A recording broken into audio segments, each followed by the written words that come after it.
For years of talk, Wendell. Working the body again, that was smart by Tate there with the side kick. It's over He's now, in a really bad way. And Jesse stopped the fight! He says he destroyed Jake Paul. Jake Paul, it's clear to me you are desperate for a reality check. If you want to fight and you want to send a contract, send one to me. I will take a few weeks break from living my retired life to kick the living out of a goofy, entitled dickhead like you. He calls himself the most dangerous man alive. Okay. Do you believe I'm the most dangerous man in the world, Lucy? I'm not answering your questions. Parts belong to her male partner. I'm glad you find that funny. But is Andrew Tate really the fighter he claims to be? Tate, knees just not going back in a straight line, Julie. Yes, he is. Welcome to BoXtreme, where hype meets reality and legends are tested one strike at a time. Today, we're diving deep into the real battles behind the name Andrew Tate.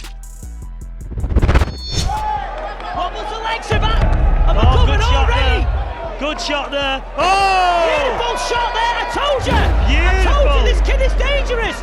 From brutal knockouts to crushing defeats, this is the unfiltered story of a controversial warrior who talks big and fights even bigger. Can he actually fight?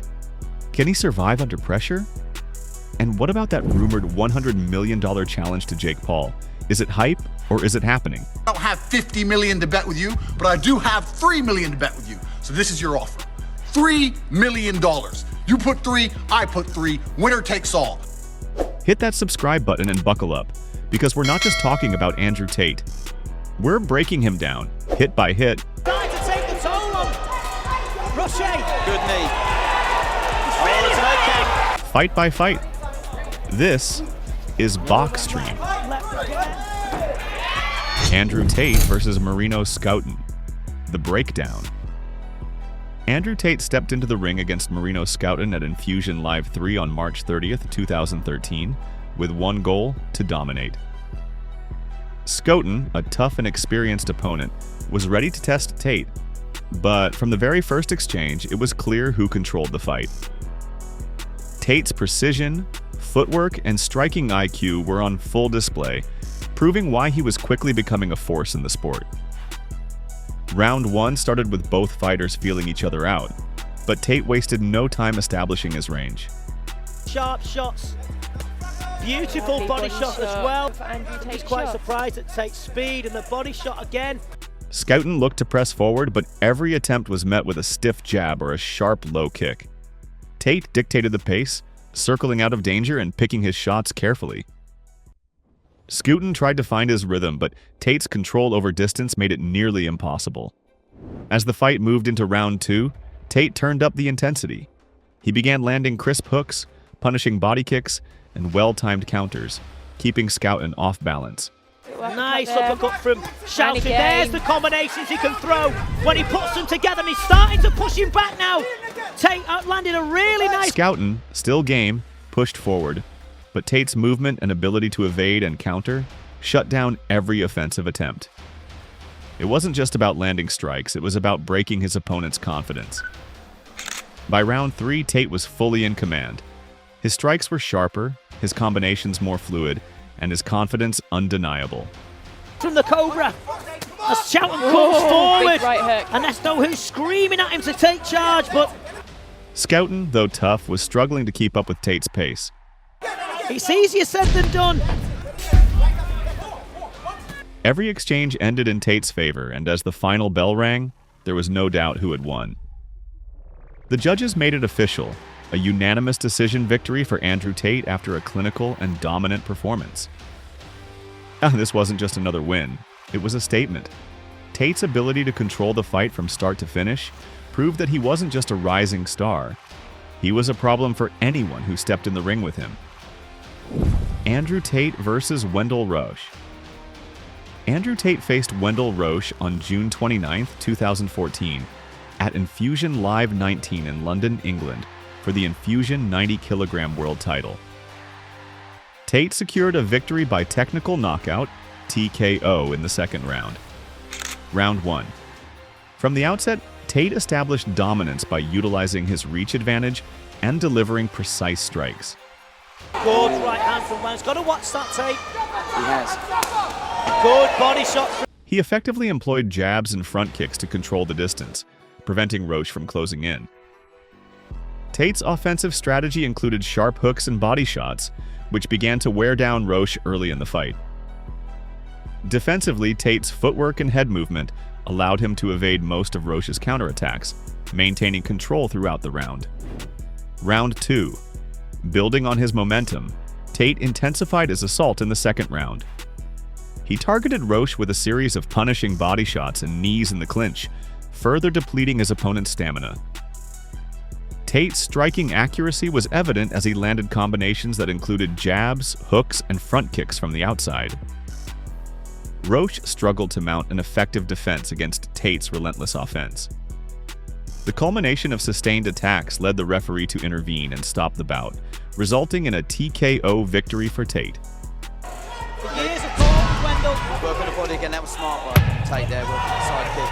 It's over now, Really sure. bad. He's in a over. really bad Fight's way. over. And Jesse stopped the fight. Outcome: Andrew Tate won the fight via TKO in the second round, capturing the Enfusion 90-kilogram world title. This victory marked his 4th world title, underscoring his proficiency and tactical approach in the ring. Andrew Tate versus Laszlo Sabo.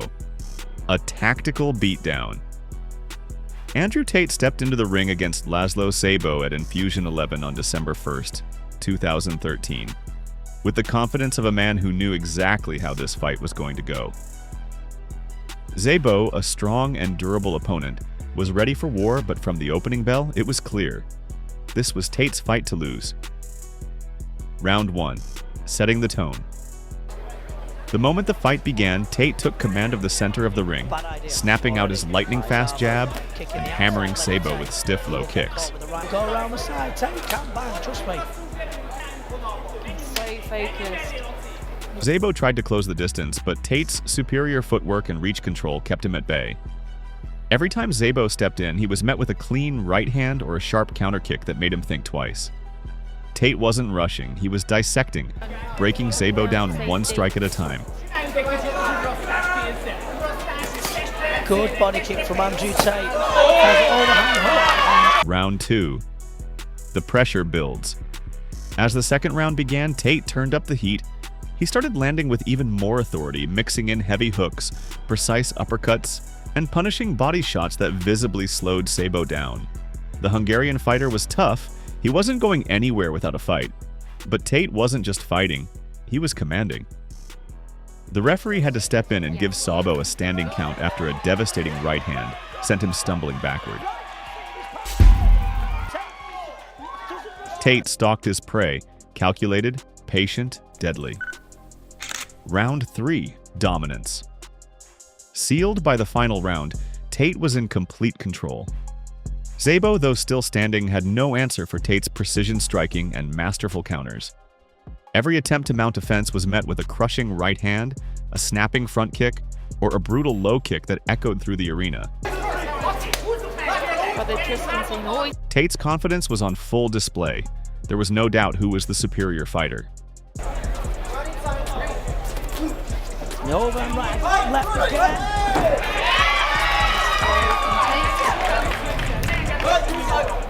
The final bell rang, and there was no need for debate. Andrew Tate won by unanimous decision, having completely outclassed his opponent from start to finish. This wasn't just a victory, it was a statement.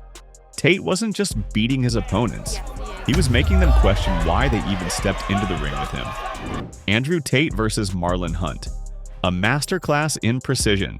When Andrew Tate stepped into the ring against Marlon Hunt at Enfusion Live 6 on June 29th, 2013, there was no doubt he was ready to put on a show.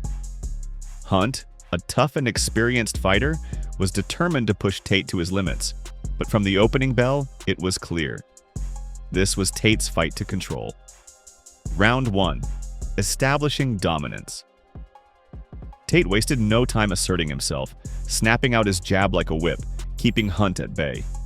His footwork was fluid, his distance control near perfect, making it nearly impossible for Hunt to find a way inside. Every time Hunt tried to close the gap, He ate a sharp low kick or a stiff right hand that forced him to reset. Deals with that takedown.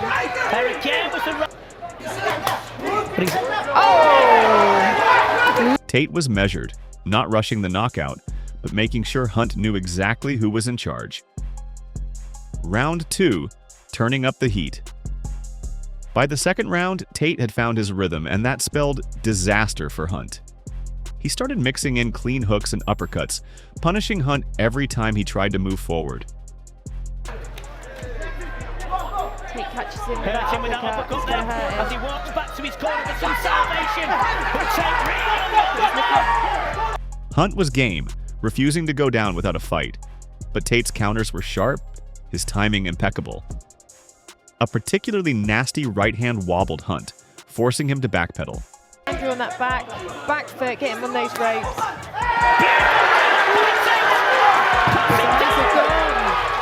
Is it all man smiling? It's a long at the moment. Tate needs to calm down. The crowd could sense it. Tate was hunting him down. Round 3, the breakdown. Continues Hunt had heart, but Tate had precision and power. Big hard right hand again. Took well from. Every attack from Hunt was met with a counter that landed flush, stopping him in his tracks. Tate's ability to slip punches and return fire instantly made Hunt hesitant, and hesitation was the beginning of the end. A brutal knee in the clinch and a crushing body shot had Hunt visibly fatigued. Tate could smell blood, but he remained composed. A sniper, not a brawler. Round 4, closing the show. With 1 round left, Tate kept the pressure on. He didn't need a knockout, he had already done enough to secure a victory. But that didn't mean he was letting Hunt off easy. A barrage of crisp punches and a perfectly timed head kick had Hunt backing up once again. Tate dictated every second of the final round, proving his superior skill, conditioning, and fight IQ. Hunt survived, but Tate had made his mark. The decision, a tactical masterpiece. As the final bell rang, there was no doubt in anyone's mind. Andrew Tate had dominated from start to finish, earning a unanimous decision victory and adding another impressive win to his record. This wasn't just a fight, it was a masterclass in controlled aggression, precision striking, and absolute confidence. Andrew Tate versus David Radeff, the perfect storm. Andrew Tate stepped into the ring against David Radeff at Enfusion 1 on February 2nd, 2013, with one goal in mind: domination. Radeff, a sturdy and determined opponent, was ready to fight. But he quickly found out that Tate wasn't just another contender. He was a force to be reckoned with. Round 1, the calm before the storm. From the very first bell, Tate established himself as the superior fighter. Using his reach advantage, he was able to land clean, snappy jabs and control the pace of the fight. Radeff's aggression was evident, but every time he tried to close the distance, Tate would meet him with a perfectly timed low kick or a straight right hand. Tate just bounces off. Nice short combinations and he moves himself close. Some good aggression, some good punch combinations. Nice kick to the body from Tate. Radeff couldn't get past Tate's defense. His head movement and quick footwork kept him just out of range, making it look almost effortless. Flowing.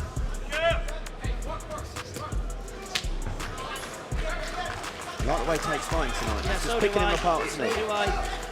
But that seems... Tate wasn't rushing for a knockout. He was methodical, setting a trap and waiting for the perfect moment. Round 2, turning up the heat. By the second round, Tate was beginning to turn up the pressure. He started mixing in devastating hooks, uppercuts, there's the uppercut, very nice. and well-placed body shots that had Radeff backing up. Do it inside as well. Tate's offense was calculated. Nice. Every punch, every kick had a purpose. Real nice shot from Radeff, Tate. despite his toughness, couldn't find a way to mount any significant offense. Tate's defense was a masterpiece, slipping and evading almost every counter thrown his way. There was no question now, Tate was in complete control. Round 3, the takedown of dominance. The final round was more of the same. Tate continuing to dictate the pace, landing crisp punches and mixing in low kicks that took away Radeff's ability to move. Radeff's resilience was commendable, but it became apparent that no matter what he tried, he was outclassed at every turn. Tate closed the show with a series of sharp combinations that left Radeff unable to mount any meaningful attacks. The final bell rang, and it was clear that Tate had shown the world why he was one of the best in the business. The decision. A masterclass. The decision was never in doubt. Tate won by unanimous decision, proving his superiority in every aspect of the fight. It wasn't just a victory, it was an exhibition of precision, power, and control. A true showcase of what makes Tate a standout in the world of kickboxing.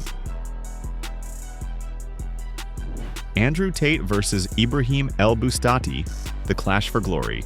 The atmosphere was electric as Andrew Tate and Ibrahim El Bustati stepped into the ring at Enfusion Live 44 on December 3, 2016, each with something to prove. Tate, the experienced and confident challenger, was looking to seize the 90-kilogram Enfusion World Championship. But El Bustati, a ferocious and relentless champion, had other plans. From the very first second, it was clear. This was going to be an all-out war. Round 1, the storm breaks. The fight started with both men looking to establish dominance early. El Bustati was aggressive, pressing forward with hard punches, while Tate showcased his striking precision and rangy kicks. Tate's footwork was smooth, but El Bustati's forward pressure never allowed him to breathe easy. He's holding his chin way too high in the air. Yeah, that's what he does, isn't it? No, but not against this kid. No. He's whacking the body shots in. Every time Tate tried to find space, El Bustati was right there, throwing heavy hooks and powerful low kicks to keep Tate on the back foot. For him, Tate, 29, only yesterday, or the day before. Big body shots.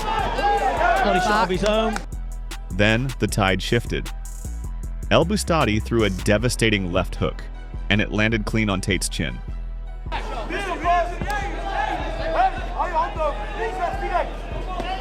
Good shot there. The impact was brutal, and it was clear that Tate was hurt.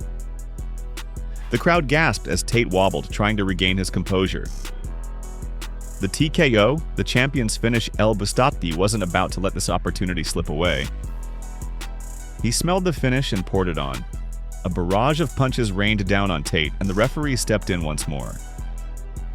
Tate gestured to the referee, acknowledging that he couldn't continue. It was a hard but understandable call.